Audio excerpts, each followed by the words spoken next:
미국 텍사스에 위치한 랍 엘리멘터리 스쿨, 랍 초등학교는 6살부터 11살까지의 어린 학생들이 다니는 학교입니다.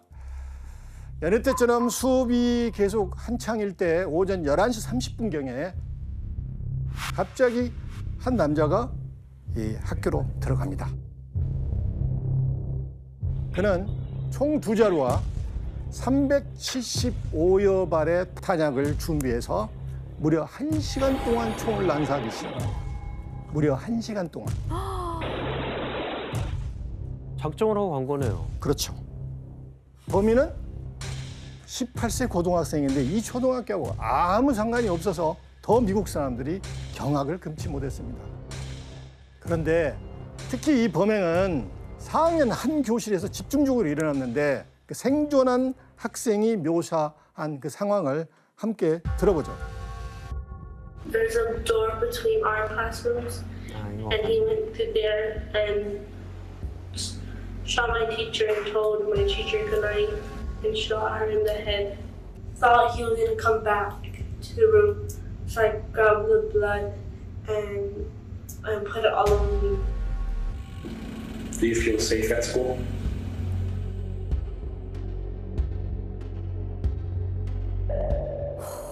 정말 평생 트라우마가 생길 것 같아요. 학교라는 곳이 뭐 두려움 장소로 인이 박혔네요, 아이한테. 심지어 언론을 통해 공개된 내용을 보면은 미국인들이 더 경악하게 되는데 경찰은 총기 난사 사건이 아니고 인질 사건으로 오판한 거예요. 그래서 교실 밖에서 무려 77분이나 대기하는 가운데 많은 희생자가 나온 것입니다. 이거 너무 열받아요. 이건 진짜 얘기 많이 됐어요. 이거. 네. 자, 뒤늦게 상황을 판단하고 이제 경찰이 제압에 나섰고 결국 총격범은 사살됐습니다. 그러나 무고한 21명은 희생당한 후였죠. 사건 이틀 후에 뉴욕 포스트지에서는 아이들의 희생을 애도하며 한 명 한 명 얼굴을 실었습니다.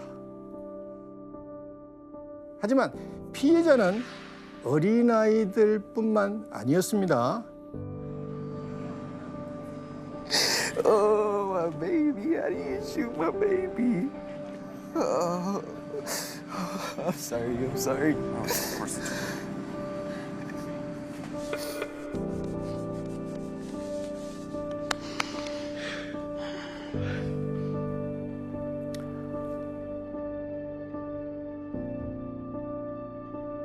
이 사건의 또 다른 피해자는 바로 평생 아픔을 안고 살아가야 하는 희생자들의 가족들과 친구들이죠.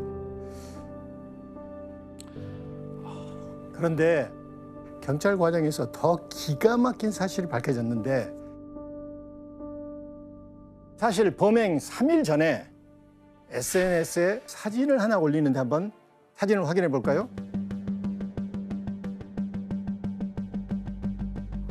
SNS에 총 사진을 올렸어요? 그렇죠. 본인 셀카, 그 다음에 유명한 AR-15이라고 일종의 소총.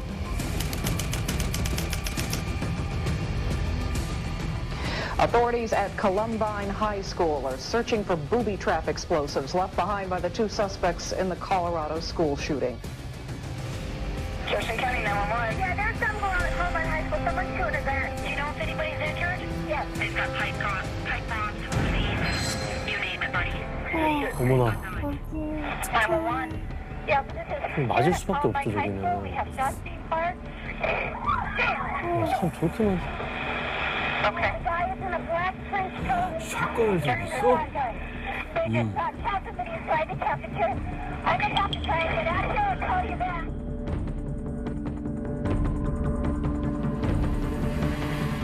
어? 폭탄, 수류탄을 던진 거예요? 뭐 폭탄 같은 거.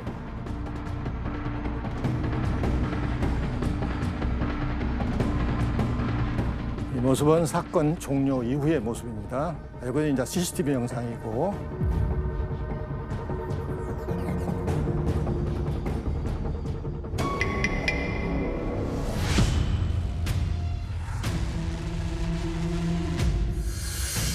바로 이 사건이 벌어진 콜럼바인 고등학교에 다니던 그 학교 학생이었습니다. 같은 학교요? 예. 10대의 총격범들은 대체 왜 이런 끔찍한 일을 저질렀을까? FBI에서는 정신질환 이 증세를 알았고 우울증을 겪은 것으로 보아서 그게 동기였지 않나 이렇게 추정을 합니다. 두 범인입니다.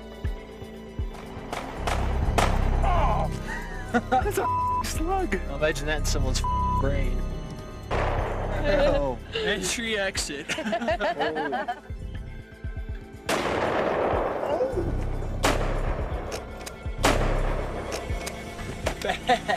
No.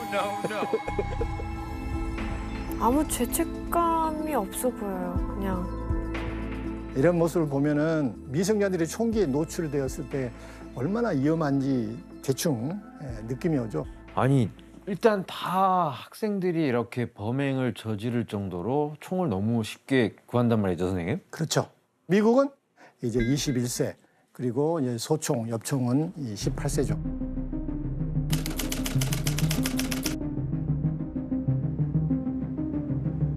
이걸 중심으로 약간의 주마다 변동이 있습니다.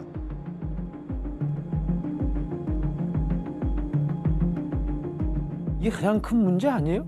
이게 그냥 비가 일각이에요.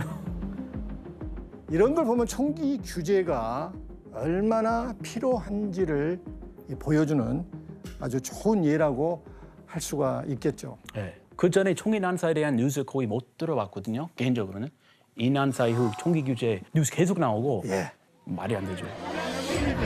Jamie Gutenberg, freshman student, competitive dancer, Luke Hoyer, freshman, basketball player, 15 years old. This is not a black issue. This is not a white issue. This is a youth issue. This is silence. We will not be silent. This is your opportunity. This is your moment in time.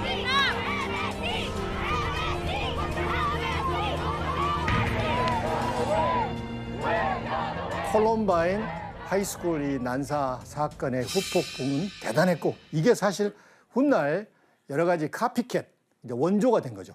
범죄자들이 모방을 하려고 했던 사건들이 꽤 됩니다. 자료를 하나 볼까요? 모방을 굳이 1999년부터 2022년 아까 얘기했던 5월 24일까지 적어도 10명 이상의 이 사망자를 낸 사건 일지를 정리한 것입니다. 총격범의 행동이 다 똑같다고 할 수가 없습니다. 예컨대 2018년 이 플로리다에서 있었던 스톤맨 더글라스 고등학교 이 총기 사건 예를 한번 들어보겠습니다. 이것도 굉장히 관심을 받았던 총기 사건인데 이 범인은 인근 고등학교에 다녔던 19살 퇴학생이었어요.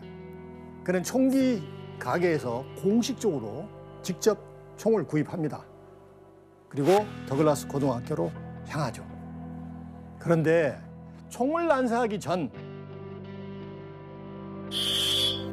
미국에서는 화재 경보 훈련을 드릴을 많이 하잖아요. 네.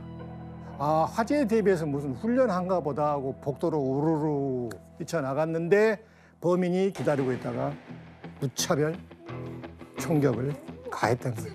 대량 살상을 노리고 화재 경보기를 누른 거예요. 진짜 너무 악질이네요. Hello. My name is Nick, and I'm going to be the next school shooter of 2018. My goal is at least 20 people. It's going to be a big event. And when you see me on the news, you'll all know who I am. You're all going to die. Pew, pew, pew, pew, pew. 야, 사이코. Can't wait. 그 비열하고 되게 치졸한 인간인 것 같아요. 그래서 이 영상이 나중에 수사 과정에서 공개가 돼서 미국 사람들이 놀라 자빠집니다. 난리가 난 거죠. 그래서 많은 사람들이 총기 구매 나이를 높이자. 당연한 거죠. 이런 여론이 등장하게 되죠. 그런데 사실 미국에서 맥도날드가 가게가 몇 개인 줄 아세요? 많아요. 맥도날드 가게 다 해서 몇 개나 될까요? 맥도날드 사장도 모르지 않을까요? 몇십만 개 되지 않을까요? 2020년 기준으로 13,000개가 있습니다. 와. 자, 총기를 파는 총기 가게가 몇 개 있을까요? 52,000개가 있습니다. 맥도날드 가게보다도 총기 파는 총기 가게가 훨씬 많습니다. 미국 안에서만. 네. 그렇다면 미국에서는 총을 어떻게 파는지 또 영상으로 한번 확인해 보겠습니다. 돈만 주면 파는 건가? 예전에 소말리아가 말도 안 돼. 충격. 아니 이렇게 당당하게 있네. 몰랐어요. 그래도 무슨 라이센스가 있어야 되지 않나요? 주마다 달라요. 아, 이 총이 누구한테 팔았는지까지. 여기 엄격 편의점에서도 여긴 뭐야? 팔죠. 대형 텍스 월마트? 네, W마트 거기입니다. 와, 말도 안 돼. Almost like a flea market too. We'll have some fun.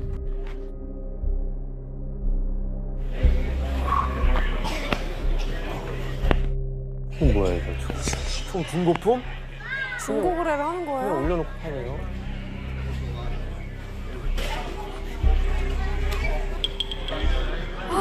탐험도 저렇게 팔아? 너무 무서워. 그냥 아무나 사는 거 아니에요, 가서. 무슨 전쟁 국가 시장 한 가운데 보고 있는 것 같아. 집에서 구할 수 있다고요? 집에서도 중고 거래. 인터넷으로 구매. 온라인으로.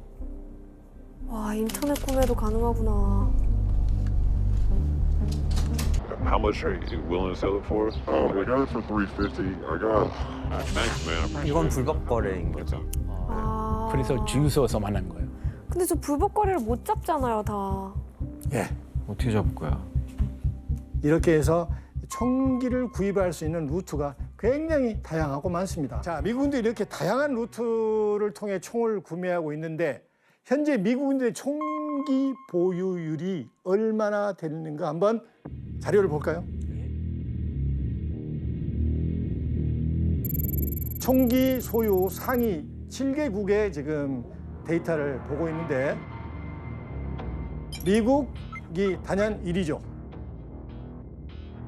뭐 포클랜드나 예멘, 뭐 세르비아, 몬테니그로 뭐 내전이 있었다든지 여러 가지 복잡한 상황이 있었기 때문에 그럴 수도 있고 또 캐나다나 뉴칼레도니아는 사냥이라든지 야생 그런 것들이 많기 때문에 총이 많죠. 세계 인구의 5% 미만인 미국이 세계 총기의 40% 이상을 가지고 있습니다. 그래서 미국에서는 사람보다 총이 더 많죠. 많네요. 자, 총이 지배하는 나라라고 불리는 미국. 대체 왜 미국인들은 이토록 총에 빠져 있는 걸까?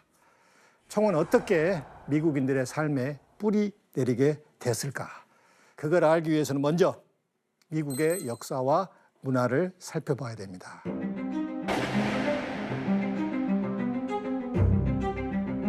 (1607년) 영국에서 온 개척자들은 아메리카 대륙에 이제 정착을 하죠. 자, 처음에 온 이 영국의 정착민들이 싣고 온 게 뭐 돼지, 염소, 그리고 이제 작업을 하려면 망치, 삽, 뭐 톱 이런 게 필요하잖아요. 근데 여기서 꼭 필요한 게 하나 있었습니다. 그게 바로 총이 있었죠. 그래서 영국 정부는 신대륙에 정착한 이 정착민들이 척박한 땅에서 아메리칸 원주민들 그리고 야생동물로부터 그들을 보호하기 위해서는 총이 있어야 되잖아요. 그래서 총기 소지를 허용을 했죠. 그러니까 자기 보호의 수단이었네요. 그렇죠. 그래서 미국의 역사는 곧 총의 역사라고 해도 뭐 과언이 아닙니다. 시작부터 총이 있었으니까. 시작부터 총기가 미국 사회에 깊이 뿌리가 내리게 된 거예요. 그런데 영국과 아메리카 식민지 간의 사이가 안 좋아집니다. 사실상 최초의 독립전쟁의 전투가 발발합니다.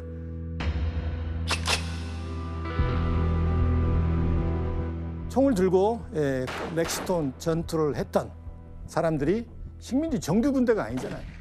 민병대입니다. 자기 집에서 총을 가지고 와가지고 영국군과 싸워서 독립전쟁을 치렀고 독립을 쟁취한 거예요. 그래서 총이 없었다면 우리의 독립은 쟁취할 수 없는, 우리의 자유는 쟁취할 수 없는. 자유의 상징이네요. 그 표현 좋습니다. 총은 미국인들에게 자유의 상징이었습니다. 국가의 횡포를 막고 자신들을 지키기 위해서는 총이 필요하다고 생각한 것입니다. 그리고 헌법이 제정된 이후 1791년 국민의 무기 소유를 합법화한 수정헌법 제2조를 제정했죠. 어떤 법인지 한번 확인해 볼까요?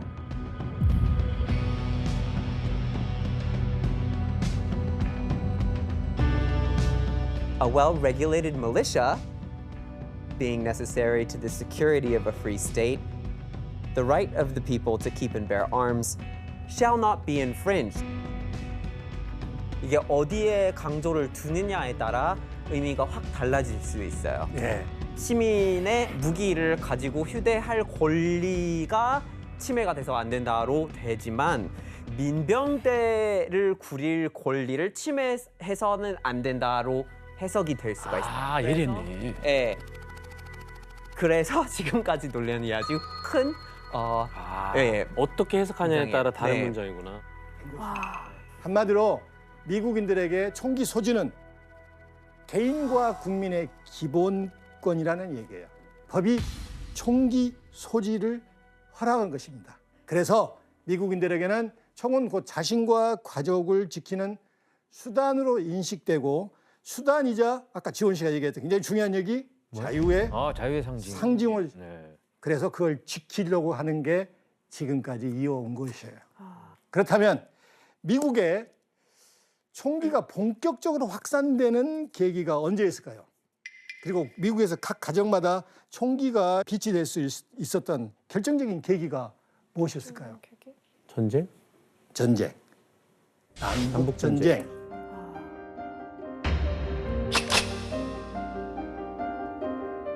전쟁에 일어나면은 무기에 대한 테크놀로지, 기술력이 높아가죠.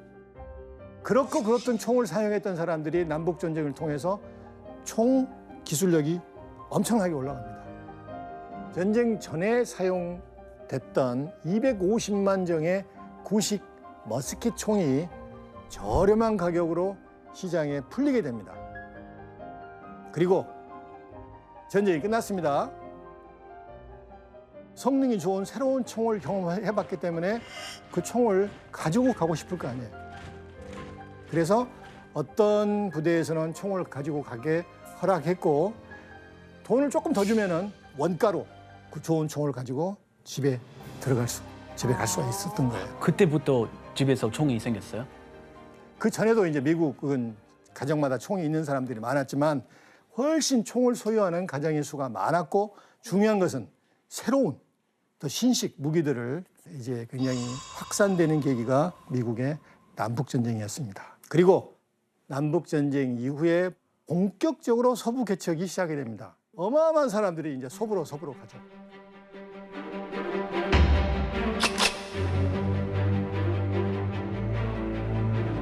서부 시대가 시작되면서 총이 굉장히 중요하게 됩니다.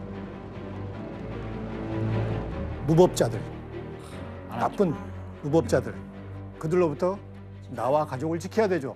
그리고 보안관들 중에서도 나쁜 놈들이, 죄송합니다, 나쁜 보안관들이 많았습니다. 믿을 수가 없었죠. 그리고 이제 아메리칸 원주민들, 그들로부터 나와 가족을 지켜야 되죠.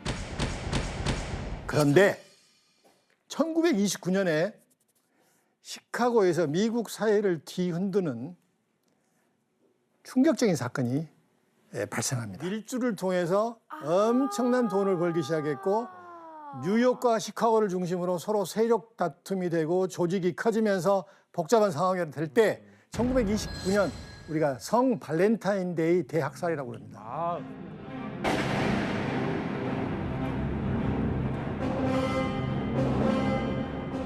마피아의 한쪽이 다른 마피아단에게 무차별 살해를 하는데 무려 7명을 기관단총으로 죽입니다. 그래서 이것 때문에 이제 총기 규제가 미국 사회에서 최초로 나옵니다. 자, 지금까지는 이게 150년, 200년 이상은 총기 규제라는 것은 미국 사회에서 자유의 상징인데 나올 수가 없잖아요. 근데 너무 처참한 그 사건 때문에 총기 규제해야 되지 않나 그런 여론이 생기면서 드디어 1934년 프랭클린 루스벨트가 최초로 연방 총기 규제법인 국가 총기법을 제정합니다. 그걸 규현 씨가 한번 읽어봐 주실래요? 1934년 국가총기법 주요 내용. 총기 제조, 유통, 매매의 세금 부과. 특정 총신 길이에 해당되는 엽총과 소총, 그리고 기관총 등은 의무적으로 당국에 등록하라. 뭐 소지하지 말라는 얘기는 없네. 지금 보면은 총을 사려면 세금을 내라는 것이 이게 뭔 얘기예요? 근데 기관총은 무려 얼마를 보유한 줄 아십니까? 얼마요? 몇 불? 200불. 그 당시 지금 우리 돈으로 500만 원. 여전히 이제 그저 뭐 보통의 호신용의 총은 쉽게 살 수 있지만은 기관총은 노. 왜냐하면 마피아들의 전쟁이 갈수록 총이殺伤 능력이 큰 위험한 총을 썼기 때문에. 더 중요한 것은 당국에 의무적으로 등록을 하라. 연방정부가 개입하는 거예요, 지금. 개인의 기본권에 대해서. 하지만 이 최초의 연방총기규제법이 생긴 이후에 우리가 생각했던 것처럼 이게 평화가 오랫동안 오지는 않았습니다. 그중에 대표적인 게 여러분 다 아실 거예요. 1963년 또다시 미국을 엄청난 쇼크에 빠진 유명한 사건이 텍사스주 댈러스에서 발생합니다. 사람들이 굉장히 많았습니다. 자, 집권 3년 차인 존 F 케네디 대통령이 텍사스 달라스를 와서 이제 카퍼레이드를 벌입니다. 암살? 네, 맞습니다. 세 발을 암살자가 쏩니다. 한 발은 이게 실패했고 두 번째 총탄이 목을 관통합니다. 그래서 제클린 여사가 6초 뒤에 세 번째 총알이 오른쪽 뇌를 관통해서 사실상 거의 뇌 반쪽이 날아갑니다. 그래서 달라스 병원에 실려갔지만 사망했다고 발표를 합니다. 대체 누가 미국의 대통령을 암살했을까?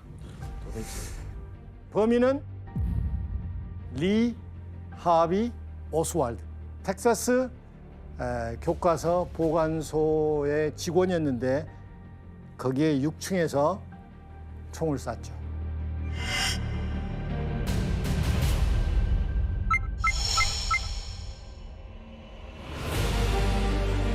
총이 6.5mm 탄환을 썼던 이탈리아산 까르카노 소총이었습니다. 문제는 대체 이 소총을 어떻게 얻은 것일까? 오스왈드는 미국에서 산 것 같은데? 우체국 소포로 총을 구입해서 받았습니다. 그럼 우체부는 어떻게 배달을 해요, 저거를요? 배달이 돼요. 돈 배달이 주면? 되죠. 그 잡지 보다가 그 총 광고 나와요. 그래서 이 총이 좋을까 이 총 좋을 그 총이 쭉 나오는데 그 총 중에 마음에 드는 거 골라가지고 전화로 그 구매처 전화해가지고 총 좀 보내주세요. 그럼 돈 붙여드릴 테니까 그래서 우편으로 자기 집으로 왔던 총이에요. 그 총 쓰고 이 암살시켰어요. 케네디 대통령. 이건 저격인데 이 총은. 총 사실 뭐 자유 이해해요. 자유 맞는데 저런 총을 그냥 무슨 뭐 신분증 이렇게 해서 하는 것도 아니고 그냥 우편으로 받는다라는 게 이게 너무 허술한 법 아니냐고. 지금 뭐 세금도 있고 하지만 총기를 규제할 수 있는 더 강력한 어떤 법이 있어야 되지 않냐 하는 그런 여론이 불기 시작합니다. 그러나 시간이 지나면서 그 여론이 또 이 규제법이 잠잠하게 돼요. 그런데 더 발칵 뒤집히는 사건이 5년 뒤에 일어납니다. 미국의 유명한 흑인 민권운동의 대부였다고 할 수 있는 마틴 루터 킹 목사가 암살자의 저격에 목숨을 잃게 됩니다. 갑자기 존경하고 사랑했던 대통령, 그리고 똑같이 흑인들의 또 민권운동의 우상이었던 킹 목사가 총기로 이게 저격당하면서 총기 규제 목소리가 어떻겠어요? 굉장히 목소리가 커집니다. 그 결과 나온 게 1968년 지금의 총기 규제의 바탕을 이루는 총기 규제법이 만들어지게 됩니다. 자, 그 내용을 기현 씨가 한번 읽어줄래요? 1968년 총기 규제법 주요 내용. 소통과 산탄총 우편 주문 판매 금지. 구매하는 사람의 신원 확인. 마약 중독자와 전과자 등 범죄 문제가 있는 이력자, 정신질환자에게 총기 판매 제한. 장총은 18세, 권총은 21세부터 구매 가능. 특히 이 마지막 부분이 굉장히 중요한 가장 실효성이 높았던 연방법입니다. 1968년 총기 규제법이 지금의 모든 총기 규제법의 어머니라고 생각하시면 됩니다. 이걸 중심으로 약간의 주마다 변동이 있고 이걸 가지고 연방법을 이제 만들게 되면서 굉장히 중요한 법안입니다. 기둥이네요. 그렇다면 법이 제정된 후 미국의 상황은 어떻게 달라졌을까요?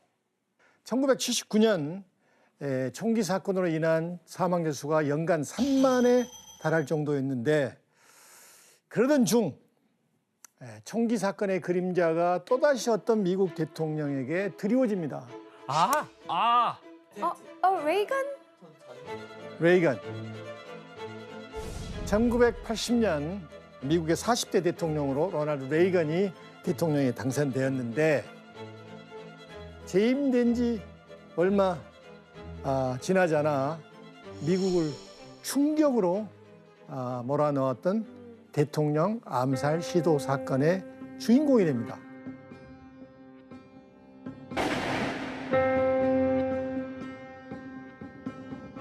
The president was shot once in the left chest near the left arm. According to Lynn Nofsinger, the president is conscious. 와, 생방송이네. 다행히 생명에 지장이 없어서 이게 총탄 제거를 하고 며칠 동안 이제 병원에 입원한 후에 퇴원을 했죠. 자, 청격범의 얼굴과 범행에 사용했던 총을 한번 확인해 볼까요?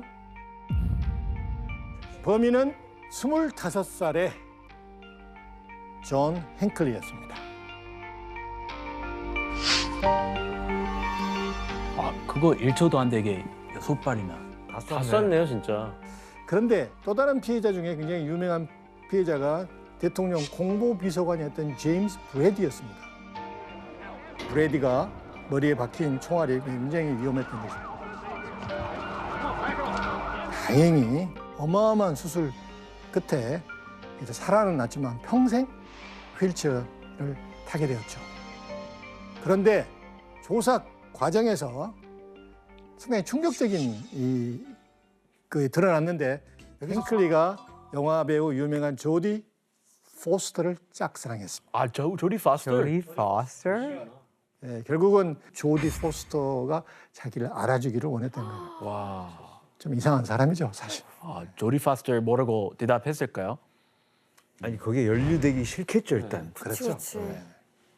모든 암살자들은 사실은 가석방 없는 종신형을 받아야 되는데 정신질환이 있는 걸로 판정이 돼서 처벌을 하고 싶어도 할 수가 없었습니다. 그래서 결국은 무기한 치료 감호를 때린 거예요. 5년 전에 출소했습니다. 뉴스 나왔어요. 그때.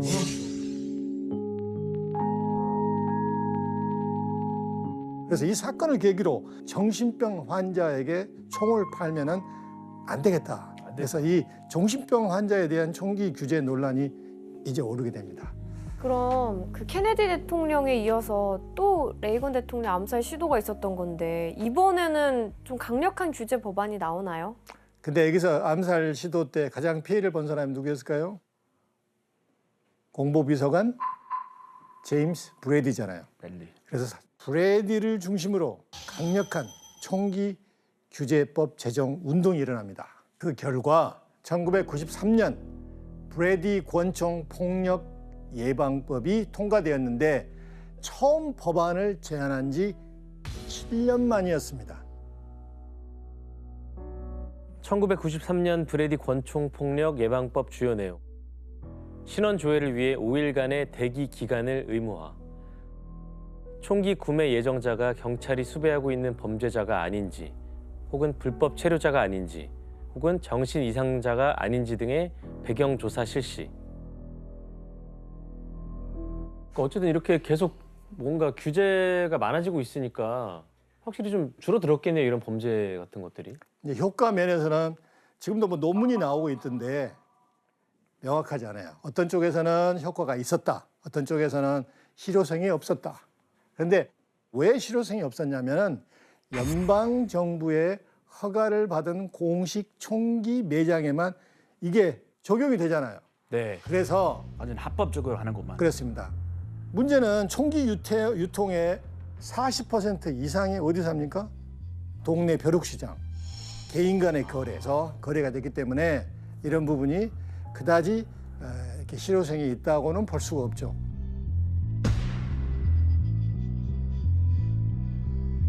아무튼 권총 규제를 시도했다는 점에서는 굉장히 중요한 일이라고 할 수가 있습니다. 그런데 이제 법을 놓고 이제 의회 내에서 설왕설래를 할 때 어마어마한 사건이 또 터집니다.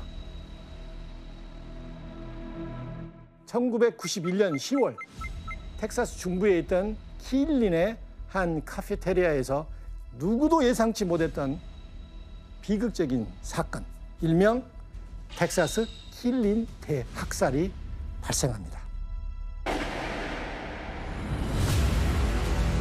텍사스 킬린 대학살은 35세의 조지 헤너드라는 사람이 자동차를 몰고 루비라는 카페테리아의 이 창문을 들이받습니다. 그리고 내려서 무차별 난사를 합니다. 그때 약 카페테리아에 150명이 있었다고 그래요. 유난히 그날 붐볐는데 14분 동안 50명에게 총격을 가합니다.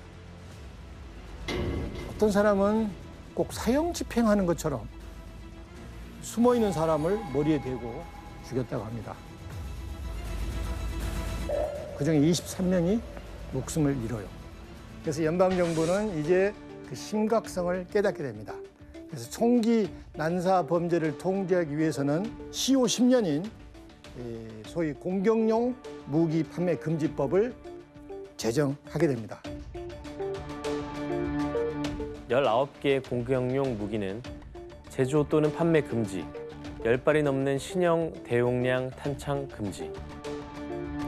이제는 종류 규제가 나오네요. 그렇습니다. 그래서 법에서 얘기하는 공격용 무기라는 것은 군용으로 개발된 거예요. 그러나 가볍고 휴대하기 편하고 또 명중률이 높았습니다. 그래서 이 규제의 핵심은 아까 얘기한 AR-15 소총을 포함한 19개의 무기를 일반인에게 팔 수 없다. 이 법이 제정이 된 거죠.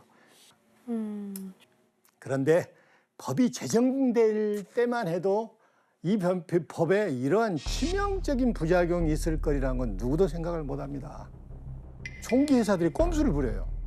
몰래 판매한 불법 판매? 훨씬 두껍고 강력한 총알을 씁니다. 일부러 이렇게 교묘하게 튀어가지고 10발만 넣을 수 있는 단창을 그 제작사들이 만든 거죠. 계속 판매해야 되니까. 그런데 재미있는 것은 사람들이 그런 총을 더 선호해요. 또 이것은 10년 기한이잖아요. 그래서 2004년에 시효가 끝나서 이제 없어지게 됩니다. 저 금지법이 없어졌다는 말씀이신 거죠? 그렇습니다. 그럼 공격용 무기를 이제 살 수 있는 거네요? 그렇습니다. 네. 개장 안 했으니까, 연장 안 했으니까. 근데 이게 어려운 게 연방 나름대로 총기법을 만들려고 그러고 만들었다 해도 이제 주정부에서는 또 다른 이 총기 규제법을 만들어서 시행을 하는 거예요. 그러니까 구매, 소유, 소지를 다 나눠서 봐야 되는데 다 소유 이거는 권리이니까 보장이 돼야 되지만 구매나 소지 같은 경우에는 그게 어떤 총이냐 어디서 들고 다닐 수 있느냐, 이 모든 변수를 주마다 조금씩 다르게 하고 있는 거예요. 네. 예컨대 알래스카는 총기 규제가 굉장히 느슨합니다. 생존 도구잖아요. 그렇죠?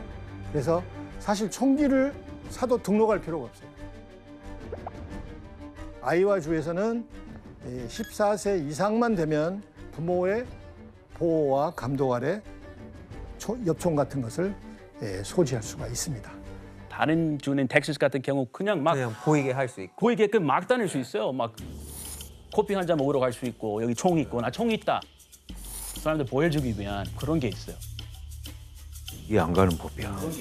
이런 상황은 미국의 수도인 이 워싱턴 DC에서 큰 문제가 일어나는데 2008년의 얘기입니다.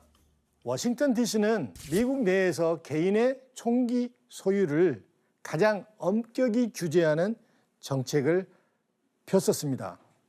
그런데 워싱턴 DC에 살고 있었던 딕 앤서니 헬러라는 사람이 연방헌법 수정헌법 제2조에 제시된 국민의 권리를 워싱턴 DC가 침해하고 있다. 그래서 소송을 냅니다.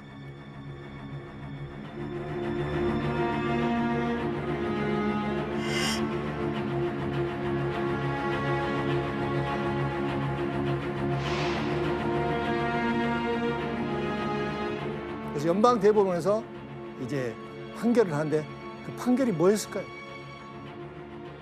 워싱턴 DC의 총기 규제법이 위헌이라고 판정해서 헬러의 손을 들어줍니다. 아, 4번까지 갔는데. 결국 미국은 총을 규제하는 것보다 총을 소유할 권리가 먼저인 거죠. 그래서 지금까지도 총기 규제를 반대하는 사람들은 이 판례를 근거로 총기 소유를 금지하는 건 개인의 자유를 침해하는 것이라고 강력하게 주장합니다. 자, 미국인들이 총기 소지에 대한 생각을 나타낸 여론조사가 하는데 한번 볼까요? 궁금하다 이거. 맞아, 궁금해요.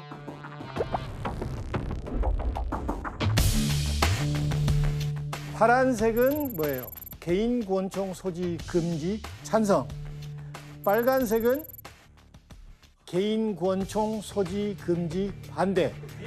빨간색은 친총, 밑에는 반총. 80%가 친총이에요. 됐어요? 그럼 이제 그만 알아보죠 이거. 그래서 총기 규제를 반대하는 대부분의 사람들은 스스로를 지키려면 총을 소지할 수 있어야 된다. 자, 이 주장을 뒷받침하는 영상을 한번 보겠습니다. 2016년 조지아에서 발생한 중요하고 유명한 사건인데, 자, 괴한이 강도 3명이 침입합니다.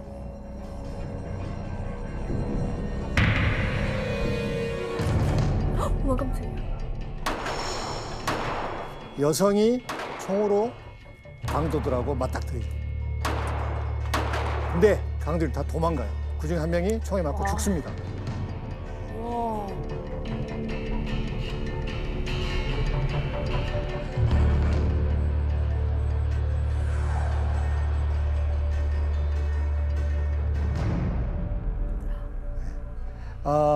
이 사건을 접한 많은 사람들이 총이 필요하겠네. 그때 총이 없었으면 큰일 날 뻔했잖아요. 그래서 FBI 통계에 의하면은 미국은 3초마다 절도가 일어나고 22초마다 강도, 살인, 이 강간 같은 강력 범죄가 일어난다고 합니다. 또 미국 전체 주 평균적으로 경찰이 긴급 출동할 때 걸린 시간이 얼마쯤 걸릴까요? 오래 걸릴 엄청 것 오래 같아요. 7분에서 14분. 7분에서 14분. 평균 얘기하는 겁니다. 그러니까 친총파들은 경찰이 오기 전에 얼마든지 피해를 당할 수 있기 때문에 총을 가져야 안전하다는 얘기죠. 교수님, 그러니까 총으로 뭐 자기 보호를 하고 정당 방위를 할 수도 있지만 뭐 오발 사고도 많잖아요. 그렇죠. 최근에 이게 아이들의 오발 사건이 이제 굉장히 빈번해지면서 굉장히 이슈가 되는데, 먼저 영상 하나 볼까요? 2021년 작년 통계를 보니까 최소 177건의 의도하지 않는 어린이 총격 사건이 발생했다고 합니다. 이로 인해 154명이 사망, 242명 부상. 이 통계는 총기자는 안전의식이 얼마나 중요한지를 우리에게 이제 깨우쳐주고 있다고 할 수 있겠죠. 그래서 오늘 나눌 이야기는 바로 미국의 서부 팽창과 인디안의 눈물입니다. 그 당시 뉴올리언스는 미국의 땅이 아니었죠. 여기였죠? 프랑스 땅이었네. 프랑스. 그렇다면 어떻게 미국이 남부에 있는 뉴올리언스를 거쳐서 서부까지 이어지는 지금의 영토로 확장할 수 있었을까요?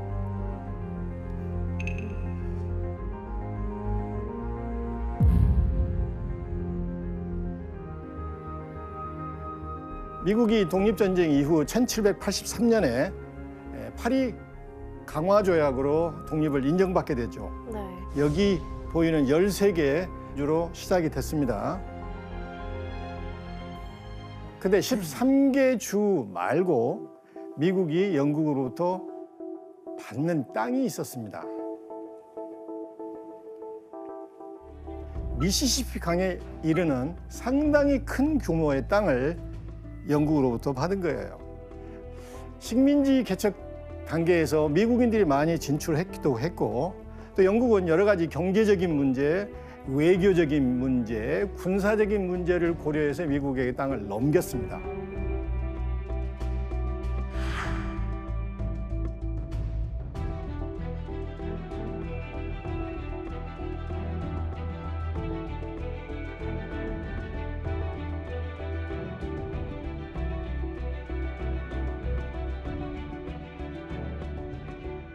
이렇게 미국은 아주 운이 좋게 시작부터 북아메리카의 3분의 1을 차지하게 된 거예요.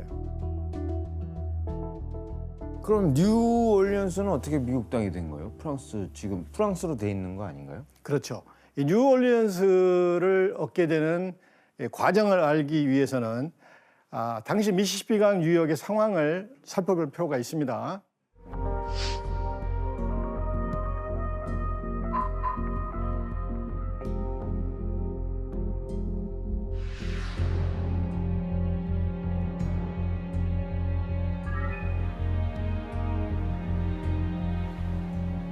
미시시피강의 서쪽 지역은 프랑스와 스페인이 각축전을 벌이고 있었습니다.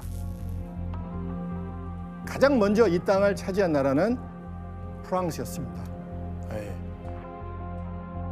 태양왕 루이 14세가 그 이름을 따서 루이지애나라고 이름을 짓고 식민지를 구축을 했죠. 그런데 1762년 영국과 프랑스는 북아메리카 식민지 쟁탈전을 벌입니다. 거기서 패배하게 됩니다.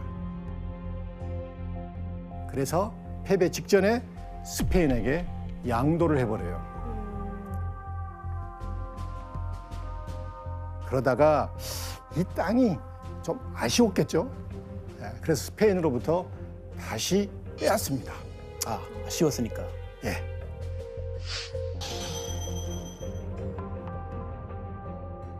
그런데 하지만 이제 40년 만에 다시 뉴올리언스에 오게 되니까 프랑스는 사실 낄 자리가 없어요.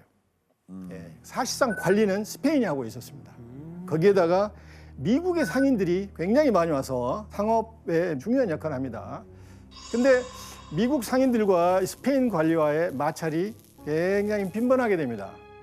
그래서 스페인 관리들과 미국 상인들 간의 이 갈등이 점점 고조되어 가고 있을 때 당시 대통령의 3대 대통령 토마스 제퍼슨이 묘안을 찾게 돼요. 독립선언문을 기초했고 그리고 독립에 굉장히 큰 역할을 했던 미국의 건국의 영웅 중에 한 명이었습니다. 건국가 뭐지? 토마스 제퍼슨 대통령이 내놓은 묘안이 뭐였을까요? 그 땅 그냥 사자. 우리 돈 주고 프랑스한테 땅 삽시다. 답을 제대로 맞췄습니다. 뉴올리언스를 포함한 이 루이지애나 영토를 프랑스로부터 매입해버리자. 그런데 이게 사실은 보통 사람이 볼 때는 타산이 맞지 않죠. 좀 허황하잖아요. 당연히 미국 의회는 반대했어요. 노노노, 대통령 너무 나갔다. 탈헌법적이다. 그런데 의회 반대를 무릅쓰고 제퍼슨은 자기의 생각을 밀어붙입니다. 욕심이네. 맞습니다. 반대를 하는데도 밀어붙인 이유가 있는 거예요? 그건 그의 신조 때문입니다. 신조요? 네, 이게 뭐냐면 제퍼슨은 자유의 확장을 믿었는데 이 루이지애나 매입이 자유의 확장의 과정이라고 생각했던 거예요. 당시엔 재산이 없으면 투표권이 없었습니다. 그래서 대통령은 재산이 없어서 투표를 할 수 없는 동부의 가난한 사람들이 루이지애나를 매입하면 땅이 생기죠. 땅이 생기면 재산이 생기기 때문에 투표권을 가질 수 있다는 거예요. 그래서 영토의 확장이라는 것은 곧 자유의 확장이고 자유의 확장은 곧 민주주의 확장이다. 이게 제퍼슨의 기본적인 철학입니다. 좋은 의미로. 그렇죠. 그래서 이 파리에 보냈던 미국 대사가 프랑스와 접촉을 했는데 제퍼슨 대통령에게 뜻밖의 희소식이 들립니다. 선뜻 프랑스가 루이지애나를 팔겠다고 나오는 거예요. 먼저. 자, 인수 조건이 어땠을까요? 규현 씨가 한번 읽어볼래요? 미국은 프랑스에 1,500만 달러를 지불한다. 뉴올리언스에서 프랑스인에게 통상의 특권을 허용한다. 루이지애나 주민들은 미국에 편입시켜서 다른 미국인과 동등하게 대우한다. 1,500만 달러. 엄청 지금 시가로 얼마일까요? 현재 시가로 그 당시에 네, 현재 시가로 3억 2,300만 달러. 우리 돈으로 약 3,900억 원의 루이지애나를 산 것입니다. 우리나라 땅의 20배가 되는 어마어마한 이 루이지애나 영토를 1,500만 달러에 샀으니 미국은 횡재하는 거나 다름없었죠. 와. 그렇게 선뜻 판 이유가 따로 있는 거예요? 터치곤란이었겠지 뭔가. 그렇다면은 이 어마어마한 땅을 헐값에 팔아버린 사람이 누구였을까요? 사진으로 확인을 해보겠습니다. 나폴레옹이요? 아, 예. 프랑스는 당시에 대내외적으로 골치 아픈 일이 많았습니다. 먼저 유럽의 패권을 놓고 영국과 세계적인 전쟁이 막 시작된 상태였습니다. 그리고 이 IT에서 반란이 일어났는데 이걸 진압하는 게 만만치 않았습니다.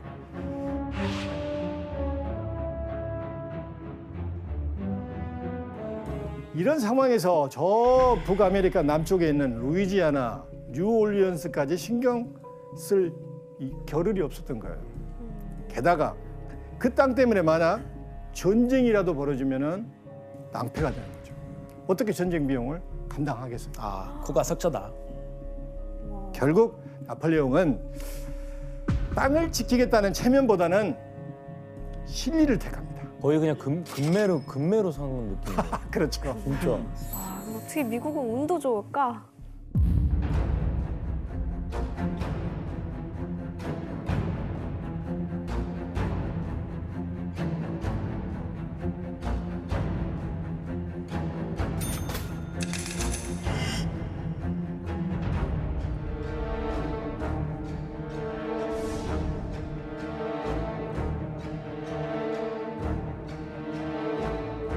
그래서 미국은 뉴올리언스가 포함된 루이지애나의 어마어마한 땅을 전쟁 한번 치르지 않고 손쉽게 매입을 하게 됩니다. 진짜 크다. 갖고 있던 만큼을 얻었네요 지금. 그러니까. 루이지애나 매입으로 땅을 넓혔으니 다음에 할 일은 뭘까요? 미국인들의 땅을 개척하고 살아갈 수 있도록 그 땅을 관리해야 되잖아요. 네. 쉽지 않겠네. 그런데 여기에 쉽지 않습니다. 문제가 있습니다. 이미 오랫동안 거기에는 누가 있었을까요? 원주민 인디안들이 있었습니다. 1800년도 초에 북아메리카에는 약 600개의 인디안 부족이 있었다고 합니다. 대표적인 그 인디안 부족을 사진으로 한번 확인해 볼까요? 네.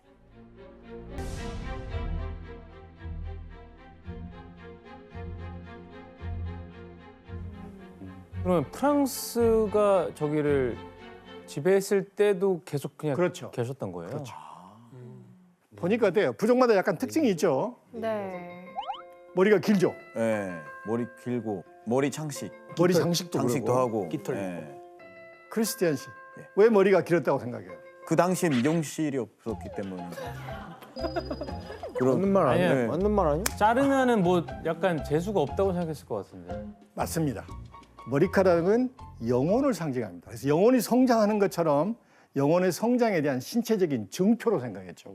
여기에서 힘이 나온다고 했습니다. 그리고 깃털 보이죠? 깃털은 주로 명예, 권력, 지혜, 힘 이런 걸 상징합니다. 그래서 추장, 부추장, 특별한 전사 이런 사람들만 머리에 깃털을 꽂을 수 있었습니다.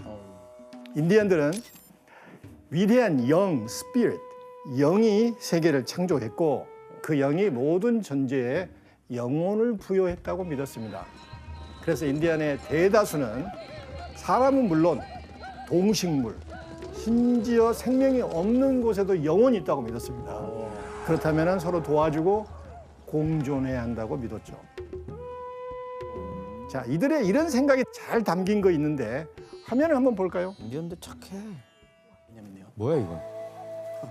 사람들이 그의 말을 두려워해. 외로운 늑대. 이게 뭘까? 바보개. 시인들인가? 뭘 것 같아요? 시적이에요. 인디안의 이름입니다. 이게 다 인디안의 이름들이에요. 아, 이름들이에요? 사람 이름이라고요? 사람 이름, 인디안들 이름을 이렇게 짓습니다. 그래서 감성이 느껴지는 동시에 이름의 의미가 생생하게 전달되죠. 그래 이게 그럼 크리스티안 씨는 인디언들 왜 이런 이름을 지었을 것 같아요? 그래서 멕시코에도 인디언들이 굉장히 많아요. 그래서 저 이제 공부를 좀 했는데 인디언들은 그 사람을 태어나고 나서 그 사람이 어떻게 행동하는지랑 그 성격 이런 그래. 거를 따서 이름을 만든단 말이에요. 저희 문명. 그렇죠. 그래서 그런 그렇습니다. 문화가 있었죠. 저는 지원이 형 그럼 이름 하나 지어드릴게요. 뭐요? 포기하지 않고 꾸준히 게임을 해. 저도 하나 그럼 해야죠. 네네네. 우리 기현 씨는 인디안 이름은 너 한 잔 나 열 잔. 약간 자연이랑 좀 연관해서 많이 지어지는 것 같아요. 인디언식 이름은. 그래서 저는 그렇죠. 규현 씨는 동이 틀 때까지 적셔. 아, 어때요? 멋있지 않아요? 어우, 간을 적셔로 하죠. 괜찮네. 동이 틀 때까지 간을 적셔. 아니 교수님 근데 이렇게 그냥 자연과 어울려서 살려는 인디언들이 미국 입장에서는 개척해야 되는데 뭔가 걸림돌이었을 수도 있을 것 같아요. 좋은 지적입니다. 미국의 운명이 서부 개척에 있다고 생각하는 미국인들에게는 자연과 동화에서 살고 있는 인디언들이 그들에게는 좋을지 모르지만은 미국인들에게는 못마땅하죠.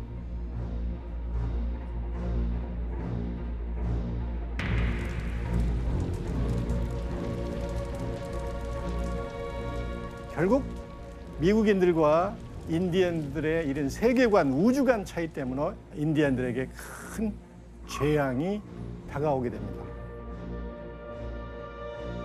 13개 주로 시작한 미국의 땅이 미시시피와 루이지애나까지 확장되자 인디언들은 긴장할 수밖에 없게 되죠. 그리고 1821년 미국이 플로리다를 매입합니다. 이게 플로리다입니다. 그러면서 긴장감이 더 커지게 됩니다. 여기는 대서양과 서인도 제도와 남아메리카로 이어지는 바닷길이 있고 땅이 굉장히 비옥합니다. 그야말로 알짜배기 땅이었습니다. 근데 미국인들에게 이 땅이 중요한 이유가 또 하나 있어서 그 당시에 자, 그 위쪽에는 조지아, 사우스, 노스캐롤라이나가 있잖아요. 노예주였습니다. 그런데 노예들이 자꾸 그쪽으로 도망을 가요. 당시 스페인령이었는데 자꾸 플로리다로 도망을 쳤기 때문에 이 땅을 확보해야만 노예를 잡을 수가 있죠. 그 도망갈 곳이 없게. 이 땅을 매입하는 그래서 이 땅을 매입하는데 공을 세운 어떤 인물이 미국의 영웅으로 인기를 누리게 됩니다. 그 인물이 누군지 이 사람 아니야? 함께 볼까요? 링컨? 링컨 아니야? 뭐야? 누구야? 아 이분 잘 알아요. 저 잭슨. 7대 대통령 앤드루 잭슨입니다. 전쟁 영웅. 1812년 미국이 영국과 전쟁하는데 최고의 장군. 그 명성 때문에 대통령이 나중에 당선이 됩니다. 근데 또 다른 별명이 있어요. 인디안 킬러.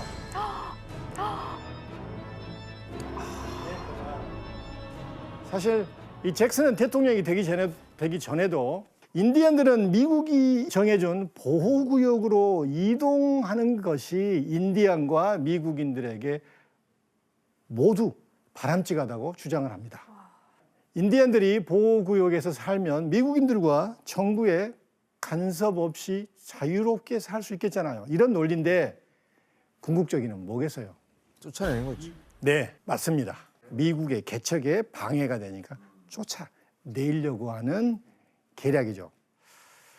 이런 미국 인디언들을 쫓아내려고 생각했던 잭슨에게 굉장히 중요한 또 희소식이 들려옵니다.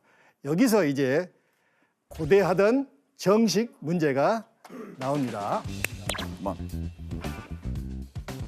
저희보다 교수님이 더 고대하셨던 것 같아요. 문제를 굉장히 좋아하시는데? 수백 년간 조지아에 살던 체로키족은 갑자기 강제 이주를 당하게 되는데요. 이들이 쫓겨난 이유는 무엇일까요? 체로키족. 힌트는 갑자기. 갑자기죠. 근데 조지아가 어디예요? 플로리다 바로 위쪽입니다. 거기에서 뭐가 나느냐 이게 힌트예요. 다 힌트를 줘버렸네요. 정답. 크리스티안 씨? 네.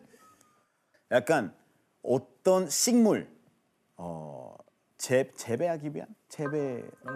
농사하기 위한 아주 척찬한 땅이 있기 때문에 그 땅을 필요하다 해서 가세요, 이렇게. 크리스티안 씨 오답입니다. 그러니까 그 당시 화폐는 뭐였어요? 화폐? 멕시코도 옛날에 화폐는 그 우리가 이제 알고 있는 그 돈이 아니고, 그러니까 땅에서 나는 그런 것들이었단 말이에요. 그래서 그거를 만약 정말 이제 근접해가고 있습니다. 그거 발견해서 정말 이제 근접해가고 있습니다.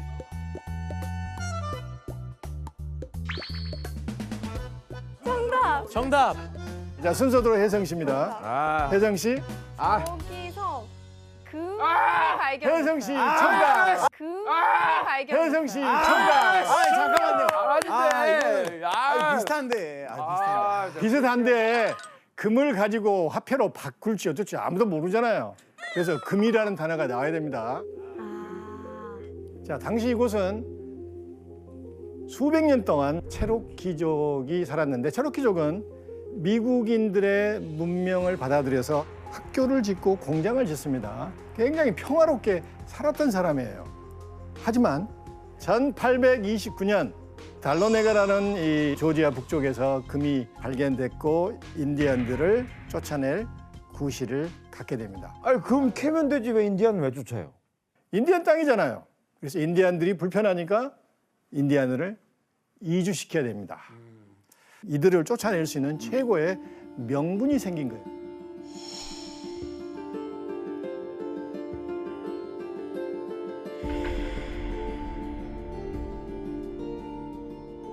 근데 이후 7년 동안에 이곳에서 나온 금의 가치는 지금 가치로 약 3,400만 달러가 됩니다. 3,400만? 그래서 잭슨 대통령은 인디안을 이주시키면 인구와 부, 권력 면에서 빠르게 발전할 것이라고 생각을 합니다. 그리고 1830년 인디안 보호구역이라는 이름하에 인디안들을 서부로 추방하는 인디안 추방법을 통과시킵니다.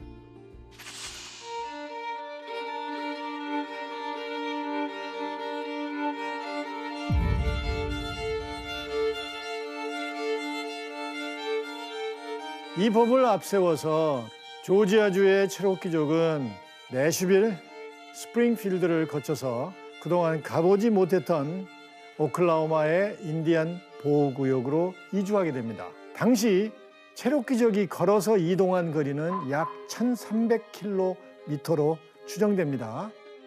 뒤를 이어서 세미놀족과 치카소족 등 다른 부족들 역시 강제 이주를 하는데 이들의 행로는 10년이나 계속됐습니다. 저렇게 먼 길을 간다고요? 가는 거를 뭐 지원도 안 해, 뭐 돈을 주거나 뭐 안 했을 그런 거 게 아니에요? 없죠. 저 그냥 가라고? 생으로 걸어가요? 말 타고 가는 말도 거죠. 안 돼. 연방 군인들이 그 고통스러운 장면을 표현한 그림이 하나 있습니다. 한번 그림을 볼까요?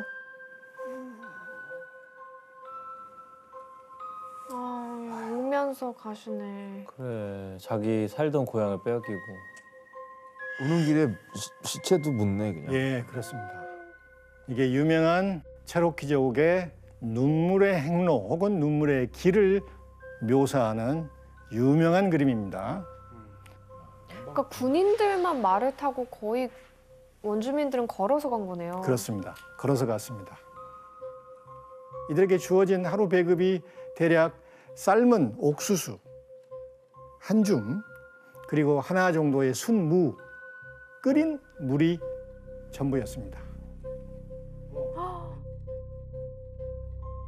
이처럼 고단한 행로와 배고픔이 3에서 4개월 정도 이어집니다.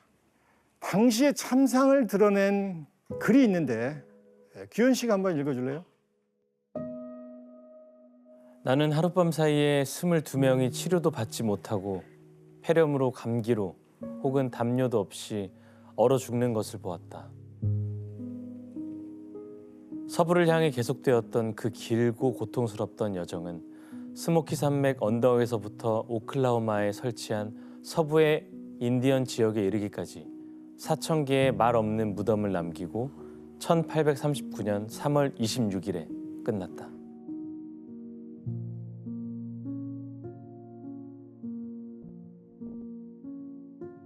(4,000여) 명의 부족 인원들 중에서 4,000여 명이 비명 행사합니다. 이 내용은 이때 체로키족의 호송을 담당했던 미 군인이 직접 쓴 수기의 일부분입니다.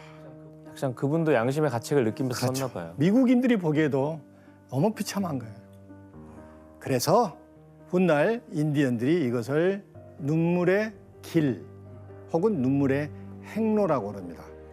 Trail of Tears. Trail of Tears. 말 그대로 Trail of Tears. 서부로 이주한 체로키족을 포함한 수많은 인디언 부족들은 어떻게 됐어요? 안타깝게도 눈물의 길 이후로도 체로키족은 정착하지 못하고 수차례 살던 땅을 떠나야 했습니다. 또다시.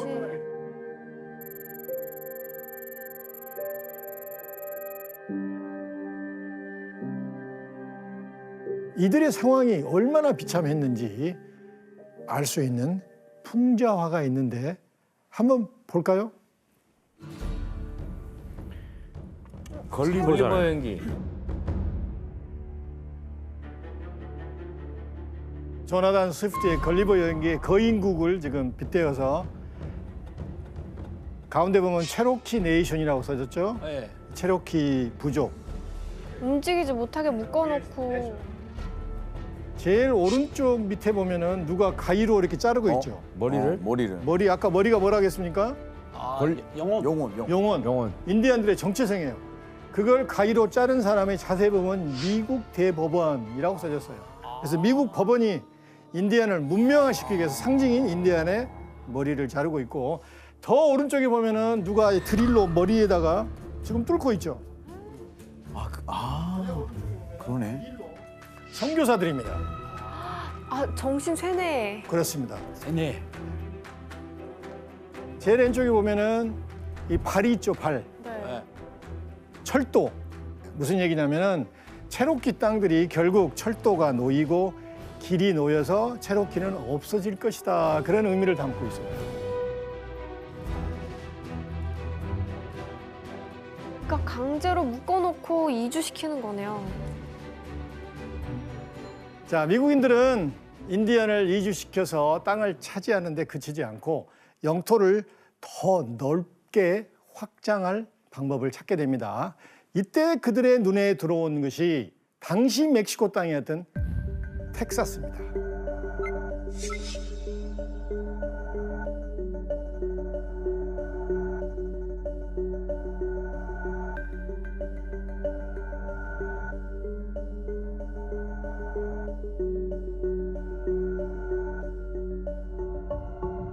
당시 미국과 멕시코의 국경은 지금과 달랐습니다. 지도를 통해 확인해 볼까요?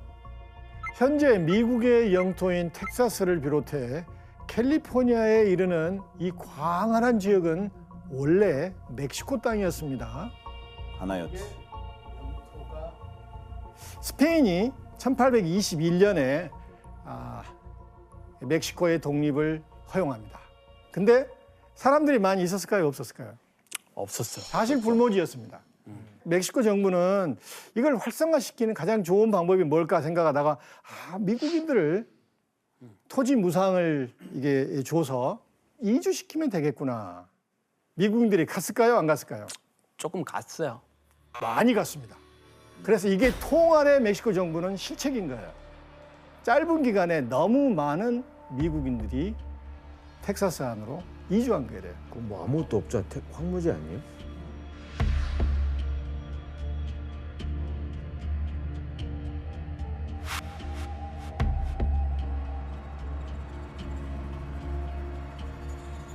근데 이주한 건 좋은데 미국인들이 멕시코 정부의 말을 들었을까요? 텍사스가 자기 땅인 것처럼 행세하는 거예요. 멕시코 정부는 이걸 보고 어떻게 했어요? 불편하죠. 그래서 결단을 내립니다. 미국인들 이민 금지. 안 받겠다는 얘기예요. 더 이상. 그럼 텍사스 사람들이 그걸 받아들였을까요? 받아들이지 않죠. 이런 이유 때문에 1835년 10월 멕시코군이 이 텍사스인들을 무장 해제하러 오면서 텍사스 독립전쟁이 발발하게 됩니다.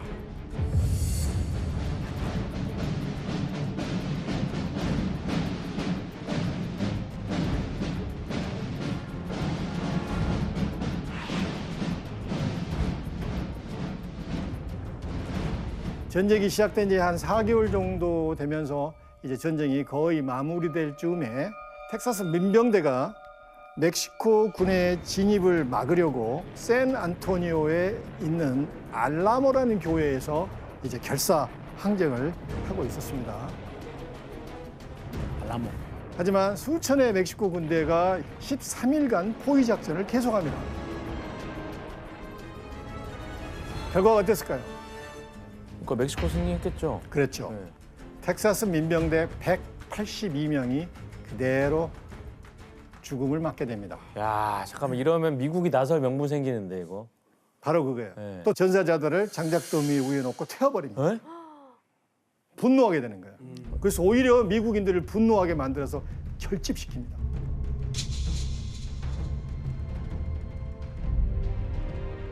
이 산타아나라는 멕시코 대통령이 직접 군대를 이끌고 텍사스인들에게 본때를 보여주려고 진격을 했습니다.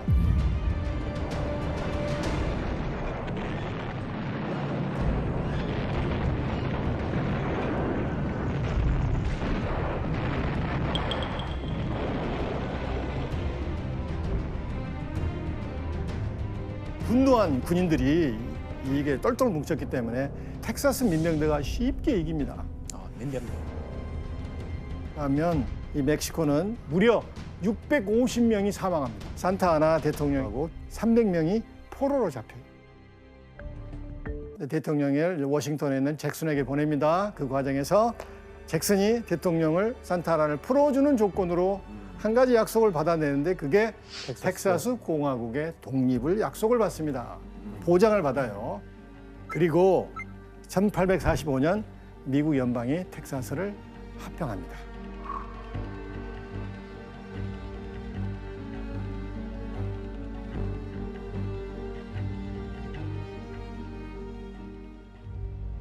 그래서 미국이 확보한 오레건 땅은 꽤 큰 땅이었습니다.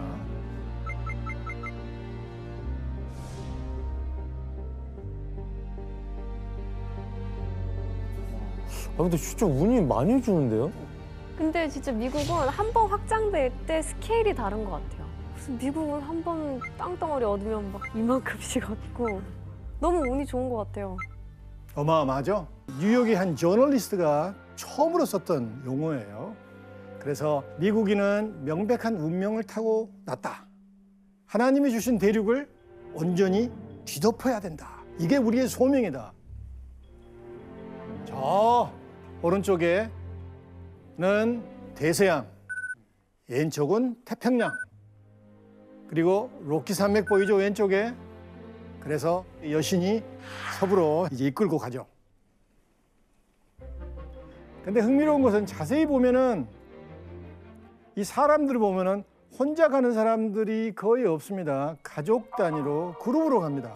그러네. 그렇죠? 이렇게 농기구를 들고 가죠.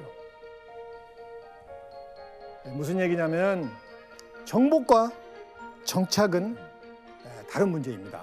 그동안 대부분의 북아메리카 대륙에서는 영국, 프랑스, 스페인 이런 국가들이 정복은 했지만 정착했다고는 할 수가 없어요. 그런데 미국인들은 하느님의 뜻에 의해서 가서 정착하는 게 우리의 사명이다. 그래서 명백한 운명이라는 용어를 씁니다.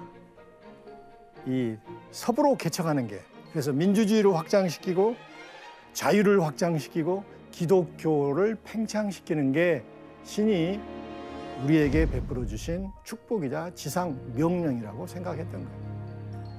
이런 사상이 미국인들에게 자연스럽게 스며듭니다.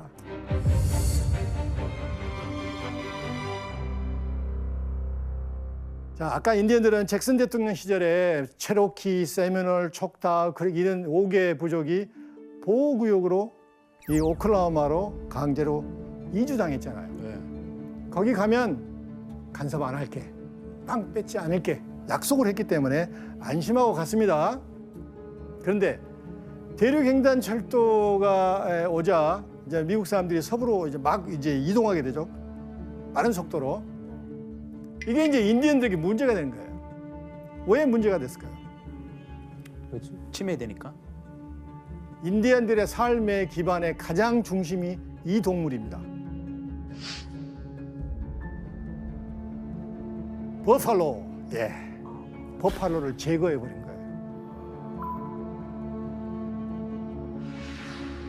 버팔로는 인디안의 삶의 기본입니다.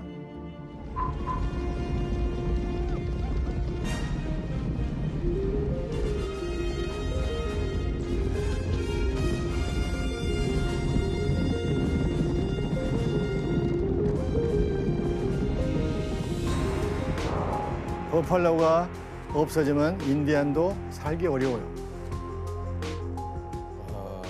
여기서 정신 문제가 나갑니다. 사냥꾼들은 수천 마리의 버팔로를 손쉽게 죽이기 위해 새로운 사냥법을 고안해내는데요. 어떤 방법이었을까요? 사냥법. 대부분 총으로 죽였는데. 크리스 씨? 버플로 힘은 세지만 헤엄칠 줄 몰라요. 그래서 다 몰아서 강이나 뭐 민물, 호수나 이런 데 빠지게 했어요. 퀴즈가 어려웠나 봐요. 크리스 씨 오답입니다. 예, 한번 찍어봤어요. 예. 모르겠네. 힌트를 드릴까요? 네. 대륙 횡단 철도잖아요. 네. 철도를 지으려면 뭘 깔아야 되잖아요. 철로. 철. 이 버팔로가 때를 지어서 오잖아요. 그럼 어떻게 죽여야 돼요? 기차로요? 설마. 기차로? 설마. 당연히 총으로나 화살로. 예, 바로 답이 거의 나왔습니다. 정답. 크리스 씨? 미국은 총이죠. 총. 총. 네. 총으로 죽였습니다. 어떻게 죽여요? 잔인하게. 크리스탄 씨? 기차를 타면서. 알았다. 정답입니다. 기차에서 쏜다고요? 기차를 타고 가면서 버팔로를 사냥하는 사람들을 총칭해서 버팔로 밀이라고 그래요.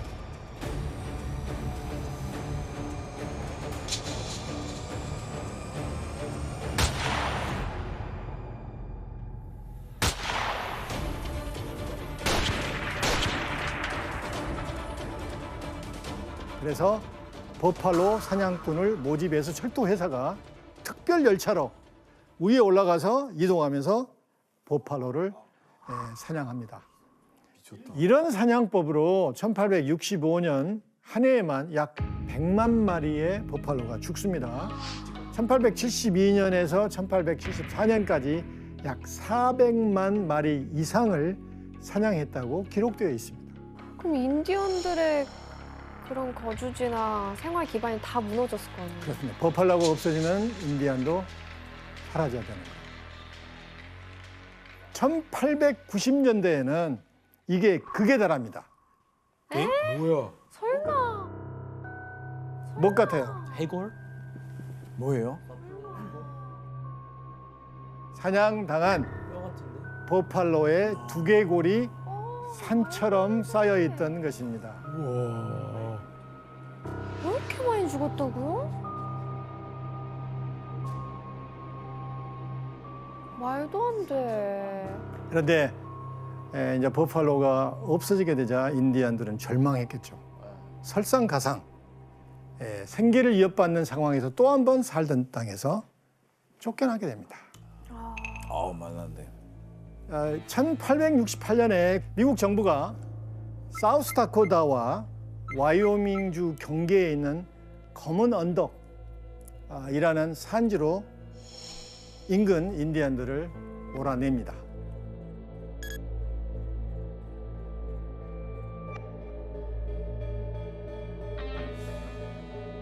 그런데 채 6년도 되지 않아 인디안들은 또 위기를 맞게 됩니다.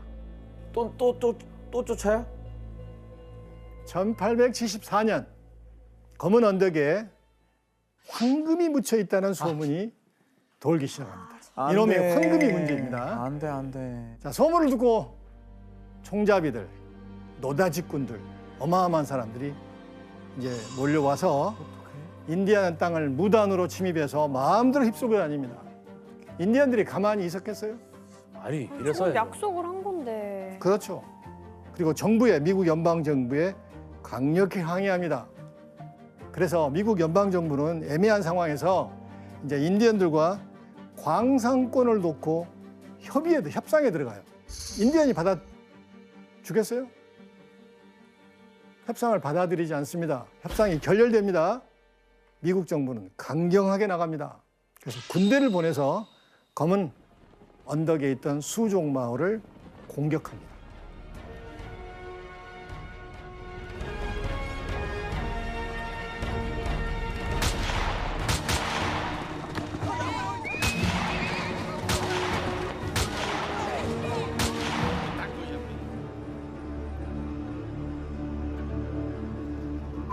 갑작스럽게 시작된 전투에서 수족들, 주 부족이 수족이었는데 견디기 힘들어요. 그래서 당시 굉장히 유명했던 위대한 수족의 전사 미친마를 찾아갑니다.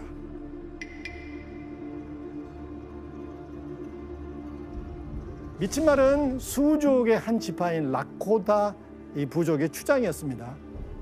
한 번도 평생 미국 정부와 타협에 응하지 않았던 용맹한 전사였습니다. 그는 수족의 사연을 듣고 야, 이거 미국 정부 너무했다. 조약을 휴지 조각처럼 만든 이 미국 애들은 용서할 수 없다. 그리고 수족의 또 다른 굉장히 유명한 주장, 안진소. 주장 이름이 안진소입니다. 쓰림볼. 그래서 함께 이제 공동으로 미국과 전쟁하기로 결심합니다. 여기에 대적하는 미국의 사령관이 지휘자가 또 미국 내에서는 꽤 유명한 조지 암스트롱 커스터입니다. 남북전쟁의 사령관까지 지냈던 조지 커스터가 이제 미군 기병대를 지휘하는 이제 중령이었습니다. 그래서 인디언의 전사 미친말과 미국의 영웅 커스터 중령의 대결이 시작됩니다. 자, 커스터 중령은 자기 부대를 이끌고 검은 언덕에 파병을 합니다.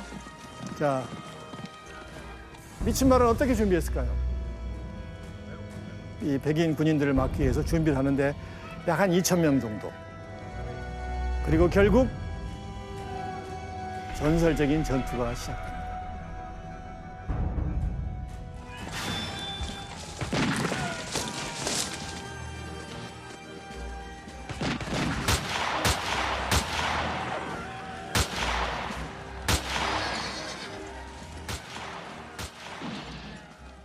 세 시간 동안 치열한 전투가 벌어지는데 누가 이겼을까요? 상대가 안 되죠. 무력을 못 이기죠.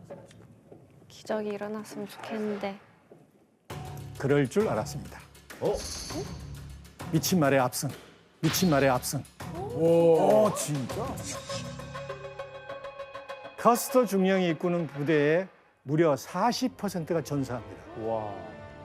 이것은 미국 전체 인디안과 이게 백인들과의 이 전투 역사에서 마지막 인디안의 승리로 기록되는 전쟁사의 일부분입니다. 자, 이겼지만 승리의 기쁨은 오래가지 못했겠죠. 왜냐하면 버팔로가 없어진 상황에서 인디안들은 배고파서 전투를 못해요. 굶주림에 지치게 됩니다.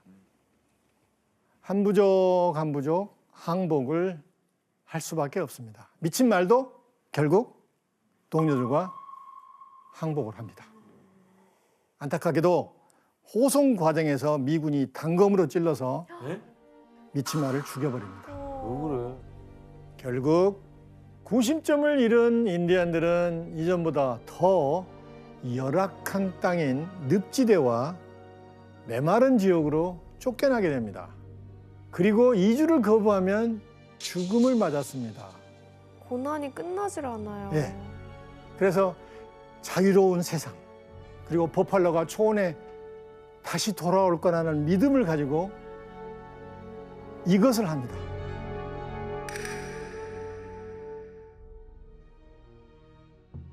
유령춤, 고스트 댄스 들어봤죠? 네. 유령춤을 추게 됩니다. 너무 어렵기 때문에 이걸 달래기 위해서 이렇게 치는 거예요. 추는 거예요. 즐거워서 추는 게 아니에요. 슬픈 춤. 그래서 슬픈 춤이죠. 신앙 의식처럼 이 수족과 그 일부의 평원의 인디언들에게 급속도로 확산이 됩니다. 현실이 너무 고통스러우니까 생긴 춤이네요. 신나야 되는데 너무 슬퍼서 그걸 표출하기 위한 방법이 없습니다. 네. 그런데 미국 정부는 그렇게 생각하지 않습니다. 미국 정부는 이 유령춤이 미국의 개척민을 두렵게 하는 악마의 춤이라고 규정합니다. 그리고 국가에 대한 불복종이라고 단정하고 금지를 하는 거예요. 아니, 춤도 못 추게 해요? 춤도 못 춤은 추게 해주지. 뭔 말이 되는 소리예요. 춤 정도는 어쩔 수 없이 인디안들은 춤을 포기하죠. 그런데 이 와중에서도 춤을 포기하지 않고 계속 췄던 인디안들이 있었습니다. 그러면 미국 정부는 어떻게 생각했을까요? 어떻게 대항했을까요? 반항아들이라고 생각하겠죠. 그렇습니다. 소요의 주동자로 블랙리스트를 만들어서 추적해서 체포를 합니다. 그 중에 한 명이 유명한 인디안의 주장인 큰발 주장입니다. 큰발 주장을 체포하라고 명령을 합니다. 얼마 지나지 않아 미군들이 체포를 합니다. 근데 그 과정에서 검은 일이라는 젊은 전사가 총을 안 뺏기려고 그래요. 근데 알고 보니까 검은 일이는 귀가 안 들려. 귀가 안 들려요. 그러니까 아마도 미군들과 이게 커뮤니케이션 문제가 있었는가 봐요. 이렇게 저항하는 과정에서 누가 쏘았는지 모르지만 한 발의 총성이 울립니다. 자, 미국 기병대는 어떻게 대응했을까요? 인디안들이 공격한 줄 알죠. 그래서 기관총을 내리고 무차별 학살합니다. 이때 350명 인디안들 중에 무려 300명이 학살당합니다. 50명이 부상당하는 무고한 인디언들이 희생당한 운디드니 학살 사건입니다.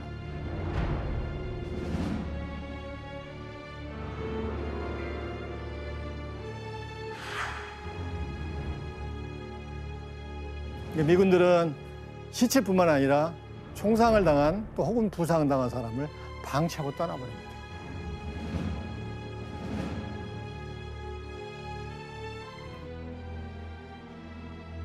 너무 불쌍하다. 크리스 씨 지금도 미국에 인디언들이 남아 있어요? 네, 그 보호구역들이 미국의 곳곳에 있어요. 그 인디언 레저베이션이라고 제가 그 300개 넘는 걸로 알고 있는데 그 영토가 미국 정부 밑에 있는 영토가 아니고 아예 따로 자기만의 나라, 조그만 나라이라고 생각하시면 돼요. 그래서 기관 따로 통제하는 기관도 있고 거기 뭐 원주민들이 카지노 장사할 수 있게 그런 권리 줬고 문제도 많아요. 근데 막 인프라 되게 연약하고 뭐 형편 안 좋은 곳들이 많으니까 뭐 마약 중독, 뭐 술 중독, 음주운전.